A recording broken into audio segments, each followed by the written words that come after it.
Hey, welcome to The Explainer. Today, we are going to tackle some of the tiniest, but honestly, most powerful words in the English language, prepositions.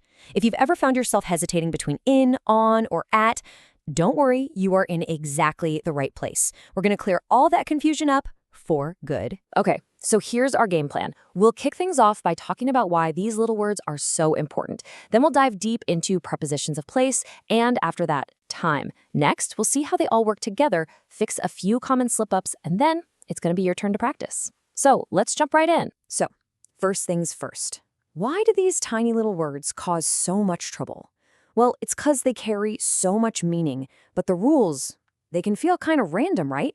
But trust me on this, there is a system, and we are going to crack it together. I mean, just think about it for a second. In that first sentence, if you take away the word on, where's the book? You have no idea. And in the second one, you get rid of at, and boom, you've just missed your meeting. These little words are basically the glue that holds our sentences together, giving us all the critical details about where and when. They might be small, but man, they do some heavy lifting. All right, let's kick things off with the where, prepositions of place. And there's a really good reason we're starting here. It's because you can actually see these ideas, which makes them way easier to lock into your memory. To really nail this down, I want you to just picture something super simple in your mind. A ball and a box. That's literally it. This one simple image is going to be our guide for everything related to place. Think of it like a mental cheat sheet that makes all the rules just fall into place. So first up is in. Let's use our little image. The ball is inside the box. It's totally contained, right? So just think about anything with clear boundaries. A room, a country, a bag. If something is within those boundaries, we use in. Simple as that. The keys are in the bag. Okay, but what if the ball isn't inside the box? What if it's just resting on top of it? Now it's touching a surface, and that right there, that's the main idea for on.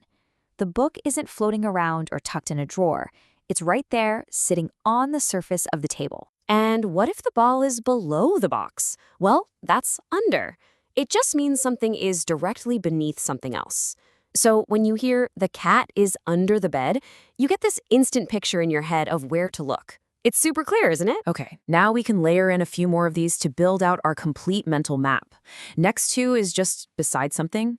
Between, well, that's easy. It's in the middle of two other things.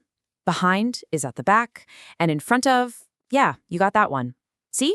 Put them all together, and you can describe pretty much any scene with perfect clarity. All right, we have absolutely nailed the where. So now, let's pivot to the when.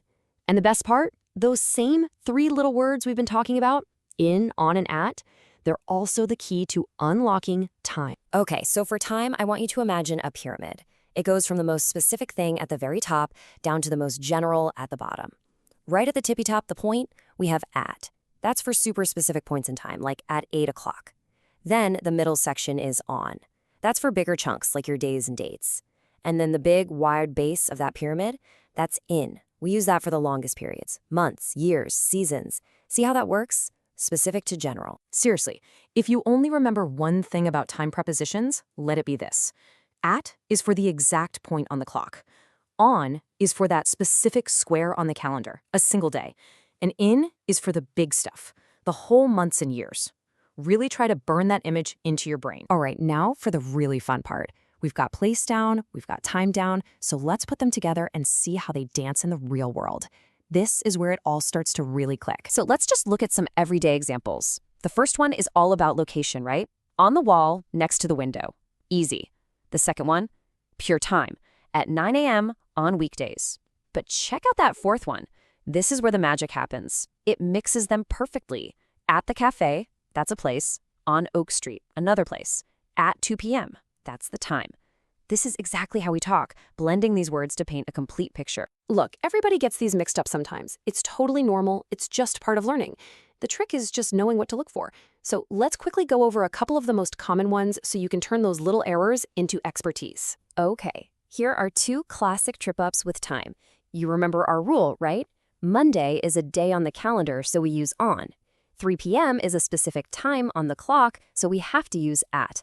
Once you've got that pyramid visual in your head, this stuff becomes almost automatic. And here's a super common one for place. So why do we say on the chair? It's all about that surface. You're sitting on the surface of the chair. But, here's a fun little exception. If it's one of those big, comfy armchairs that you really sink into, then yeah, you could absolutely say you're sitting in the chair. But for your average kitchen chair, on is going to be your go-to. Okay, so we've gone through the rules, we've looked at examples, we've even corrected some common mistakes. Now it's time for the most important part of all. It's your turn to put it all into practice, because practice really does make perfect. So here's a little challenge for you. First, just look around and describe your room. Try to use at least 6 prepositions of place. Then, think about your day. Plan it out using at least 5 prepositions of time. And finally, imagine you're giving someone directions. Again, try to use at least 5 place words. Hey, this isn't some big test. It's just a fantastic way to make these words feel like your own. Go ahead, give it a shot. And I'll just leave you with this one last thought. Imagine a tourist actually stops you on the street and asks this exact question. You now have everything you need to give a perfect, confident answer. You'd say something like, oh yeah, sure, it's on Main Street, right next to the coffee shop, at the corner. See? It's all right there. You've totally got this. Thanks so much for joining me on The Explainer. Auli International.